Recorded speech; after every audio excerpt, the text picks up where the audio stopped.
ఆంధ్రప్రదేశ్లో liquor scam రోజు రోజుకి తీవ్ర రూపం తీసుకుంటోంది. ఇప్పటికే వైఎస్ఆర్ కాంగ్రెస్ పార్టీకి చెందిన ముఖ్య నాయకులు, ముఖ్యంగా ఎంపీ మిథున్ రెడ్డి అరెస్ట్ అయ్యారు. ఆయనపై కేసులు నమోదయ్యాయి. ఇప్పుడు మొదటిసారి మాజీ సీఎం వైఎస్ జగన్మోహన్ రెడ్డి పేరు గత వారం దాఖలైన ఛార్జ్ షీట్ లో స్పష్టంగా పేర్కొనడం సంచలనంగా సృష్టించింది.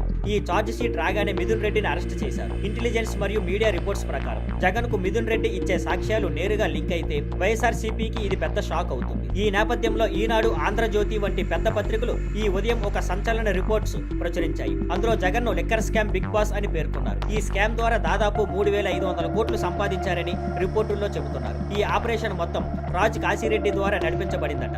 ప్రస్తుతం ఆయన్ను జైలులో ఉంచారు. మిథున్ రెడ్డి టెక్నికల్ భాగాన్ని హ్యాండిల్ చేశారని, అతన్ని రింగ్ మాస్టర్ అని కూడా పత్రికలు పేర్కొన్నాయి. అయితే ఈ మొత్తం నెట్వర్క్ లో టాప్ లో ఉన్న వ్యక్తి జగన్ అని రిపోర్టులు చెబుతున్నాయి. ఈ అక్రమ లిక్కర్ వ్యాపారం ద్వారా ప్రతి నెల 50 నుండి 60 కోట్లు సంపాదించేవారట. చివరికి ఆ డబ్బు జగన్ కి చేరేదట.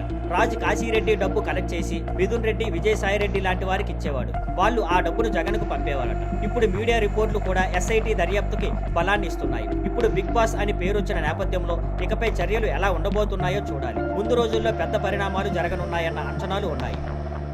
Thank you for watching. Please like, share and subscribe.